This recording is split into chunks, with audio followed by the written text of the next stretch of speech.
Hi, Wellness Warriors. Welcome back to another episode of the Wellness Inspired podcast, a place where you can find inspiration, motivation, and empowerment in the pursuit of a wellness lifestyle. I'm your host, Sherry Davidson. I'm a wellness coach, acupuncturist, trail runner, and former interior designer in Houston, Texas. And I am deeply passionate about health and well-being. And as always, I'm here with my co-host, Finn. And if you're new to the podcast, Finn is my terrier mixed rescue dog, trail runner, and loyal companion. He is also a therapy dog and greeter at Element 5 Acupuncture and Wellness. I have a timely and heartwarming episode for you today. We are diving into one of my favorite topics this time of the year. Well, actually any time of the year, but especially this time of year. And it's the concept of hygge. Now, I heard about hygge early on in my design years. And once I discovered this concept, it has been a part of my life since I first read about it. I mean, even right now, I decided to celebrate a little bit more this concept as I'm doing the podcast. I have some candles lit. I have a warm blanket over my lap. It's a little chilly. I have created a nice cozy bed for my dog, Finn, to lay next to me as I do the podcast. It is definitely a cozy vibe. And that is the essence of what hygge is. It is a warm, safe, cozy space. So if you're not familiar with the term hygge, it is pronounced hygge, and it is a beautiful Danish concept centered on coziness, comfort, and connection. It's about creating spaces and moments that feel warm, inviting, and meaningful. And the holidays are a time of gathering with loved ones, and hygge offers a way to make those moments more special. So that's why I thought that this was a great time for this content. And by intentionally designing your spaces for connection, you can create an atmosphere that encourages longer conversations, deeper bonds, and joyful memories. In this episode, we're focusing on how to use the hygge principles to bring people together. From thoughtful table settings that inspire lingering dinners to creating cozy nooks that invite heartfelt conversations, I'll share practical tips to make your holiday gatherings truly magical. So grab your favorite cozy drink and let's dive in. But first, you know what I have to talk about. For those avid listeners who have turned into the podcast over the past year, you've likely caught wind of the Wellness River Cruise. Well, friends, the moment has arrived. Mark your calendars for April the 20th, 2025. That's 4 months away. We'll set sail on an unforgettable 7-night cruise along the Danube River. We'll traverse the picturesque landscape of Austria, Germany, Hungary, and Slovakia.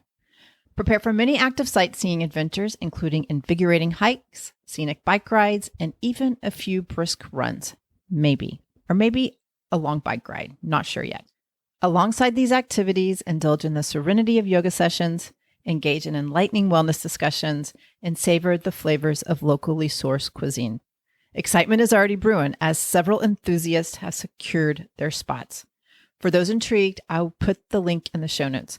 And if you want more information, in episode 63 and 64, A Journey of Wellness and Wonder on the Danube with AMA Waterways, I had the pleasure of sitting down with Laurie, a representative from AMA Waterways, and Tami, my friend and a seasoned travel concierge.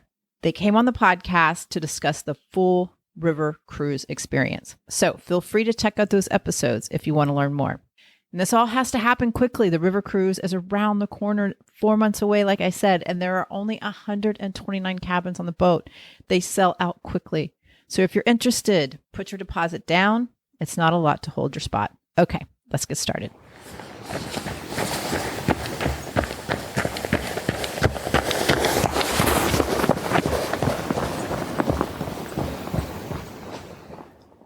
One of the most beautiful things about hygge is its focus on relationships. As Mike Wicken says in his book, My Hygge Home, hygge is the art of creating a nice atmosphere. It is about being with the people we love, a feeling that we are safe, that we are shielded from the world, and can allow ourselves to let our guard down. Hygge is about how we turn a house into a home, a place where we can find comfort, and connection. I love that. And the holidays are the perfect time to lean into this. Research consistently shows that strong relationships are one of the biggest contributors to happiness and well-being. And isn't that what the holidays are supposed to be about? Connection, love, and belonging? But here's the thing. Connection doesn't always just happen. It takes a little intentionality, and that's where the design of your space can play a huge role. By making thoughtful choices about how you arrange your home and host your gatherings, you can create an environment that invites deeper conversations, shared experiences, and lasting memories. Let's do this. Let's get into the practical side of things. So how do you design your space to foster connection this holiday season? Okay, let's start with the dining table. I prefer an oval or round table. That way everybody is in on the conversation.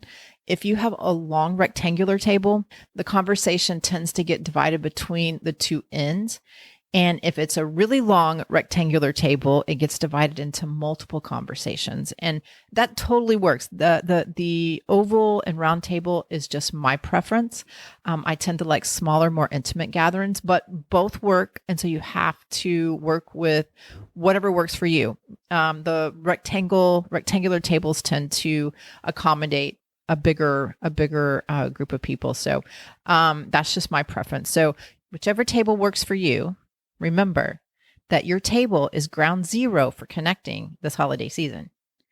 Although my family is a little bit different. We like to cook together and connect in the kitchen.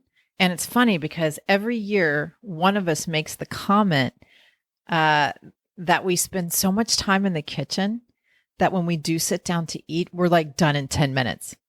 It works for us because it's just us for Christmas Eve.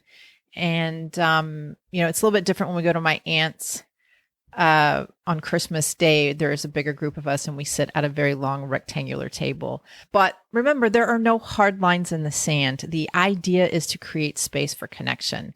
But the dining table is just a special place to do that. So when you're thinking about foods, we have our traditional foods, but also consider dishes that encourage a longer meal time. So think fondue, sharing plates, family style servings, food that requires a bit of interaction, naturally will slow the pace and create opportunities for conversation. So I really love this idea. And when you're thinking about setting the table, think about how you can arrange it to make everyone feel included. So if you're hosting a large group, try grouping people in ways that spark conversation. So maybe it's mixing up family members with friends, or pair introverts with chatty types.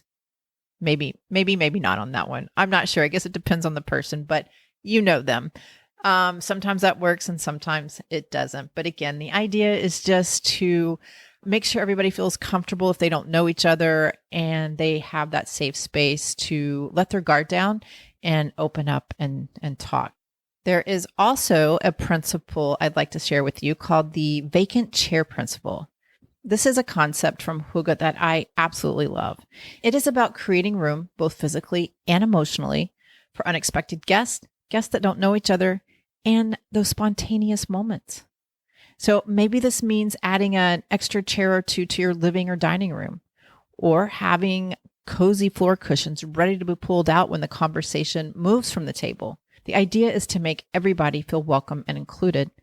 So if you take this principle and apply it, let's say you have a vacant chair in your dining room and the kids are running around having fun. The grandparents are sitting at the dining table and there's this empty chair there that the kids running around, one just might pop and sit down in that chair, a spontaneous moment. The kid will sit down in the chair and begin to have a conversation, maybe a short one, with their grandparents. These small things can have a huge impact. Okay. Let's say you've spent the last hour and a half, 2 hours in the dining room, enjoying a wonderful meal with your family and friends. Now you're going to take it into the comfort of your living room. So what are you going to do here? Well, think about how your chairs and sofa are positioned. Are they facing each other in a way that invites conversation? Or are they angled between the TV? Some small adjustments like creating a circle of chairs or pulling a love seat closer to the coffee table can make a huge difference in how people interact. And I think football is pretty popular on Christmas Day. I'm not a big football watcher, so maybe there will be a TV in there, but maybe you can somehow create small spaces off to the side where people can converse and talk if that's the case. Okay, well, that's a great lead into the next one, creating conversation cues. Stimulating and meaningful conversations don't always happen naturally, but you can inspire them with little details like a jar of conversation starters on the table or a stack of nostalgic photo albums for people to flip through. Mentioning this triggers a funny memory. I was married and he was from Massachusetts, and we decided to alternate Christmases there and here. And the first Christmas that I went there, I thought I was going to get a white Christmas because I'm from Texas, from Houston, Texas, and I have never had a white Christmas. And I guess, being from Texas, you want one. So I was like, yes, I'm going to get one when I go to Massachusetts. We flew into Boston, went to his hometown, and they had like a heat wave, so no snow. And then they ended up having a blizzard when we got back. Go figure. But what happened that year was my parents got a foot of snow at their house on Christmas Eve. Can you believe that? So they took pictures and they put it in a photo album. And every year they take that photo album out and they put it on the coffee table for me to see because I was not there. So every year I flip through that photo album and we have a conversation about me missing the white Christmas. And we have some laughs. So, and my dad is usually the one that points it out. He'll say, "Did you see our white Christmas? You want to flip through the album?" So anyways, it does work. So think about what you can do and what you can put on the coffee table to get people to engage a little bit. Okay, on to the next. Where are we at? Let's see. Yes, let's get to the sensory details. Okay, hygge is all about atmosphere, and that includes smells, sounds, and touch. Play soft, inviting music, light a candle with a subtle scent like cinnamon or pine. The Danish are the number one, I don't think they're producers. Maybe they are. But I know they're the number one buyers of candles. Like I cannot remember the number, but it is enormous how many candles they burn a year per household. It's incredible. I'll have to find that. Candles are definitely a way to add some atmosphere to your space, but also you can drape blankets over chairs. The real fuzzy, cozy blankets, it just adds that texture of warmth and invites people in to sit on the sofa and bundle up a little bit, especially if you live in a colder environment. So these touches really make people feel more at ease, which sets the perfect stage for connection. Okay, the last thing I want to talk about here, and then we're going to wrap it up. If you've been listening to the podcast, you guys know how much I love presence, mindfulness, and presence. I want to talk about mindfulness during the holiday seasons. I have something for you to try. Consider designing moments into your gatherings where everyone can pause and appreciate the moment. This could be taking a moment of gratitude and silence before dinner, or it could be a quiet break in the evening to sit hot cocoa by the fire. Sometimes things just move too fast. There's so much going on. There's cooking, people coming and going. And yeah, sometimes it's just nice to take a mindful break, however you choose to do that. But I think it's so much more powerful to do it together, to take a break, be mindful, be grateful, and just connect through silence together. Yeah. And then you can get back to your hustle and bustle of the holiday season. But definitely, I highly recommend trying this out. It's pretty powerful. And here's the thing. I'm talking about hygge during the holidays, but you don't have to save these ideas for the holidays. Designing for connection is something you can carry into your everyday life. Maybe it's rearranging your living room to feel more welcoming or starting a tradition of Sunday dinners with friends. This has been on my list for years now. I've done it a couple times and then life just gets busy and I fall off. But again, it is on my New Year's resolution list once again to connect with friends once a month in my space. And there's just something about people being in my space that I really, really enjoy. So we'll see if I can make that happen this year. Hygge is about creating spaces and rituals that bring us closer to the people who matter the most. It's about choosing connections over distraction and presence over perfection. So here's your challenge. Think about one small change you can make this week to design for connection. Maybe it's as simple as lighting a candle at dinner or rearranging your chairs to face each other. Whatever it is, I would love to hear about it. These small things can be incredibly powerful. That's it for today's episode of the Wellness Inspired podcast. I hope you feel inspired to create a hygge-inspired space that brings people together this holiday season. And if you like these tips, share them with me on social media and use the hashtag WellnessInspiredHygge. I'd love to see how you're designing for connection. Thank you for tuning in, and don't forget to subscribe so you'll never miss an episode.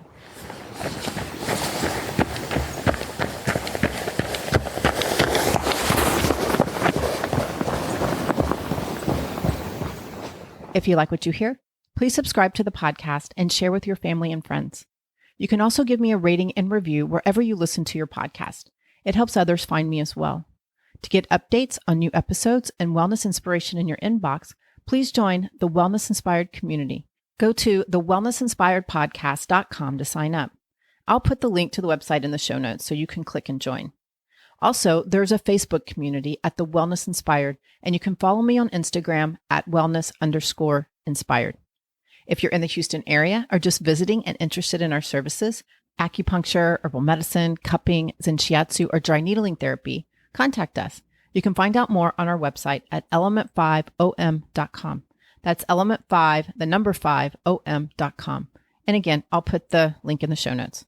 If you're interested in health and wellness coaching, we can connect in the clinic or on Zoom. Reach out to us and we'll get you on the schedule. And as always, I would love to hear your feedback. I am dedicated to bringing you great content that is inspiring and informative with an artsy, fun, edgy spin. Thank you so much for listening. We'll meet here again next time. And remember, never stop exploring, learning, loving, and being you. Bye.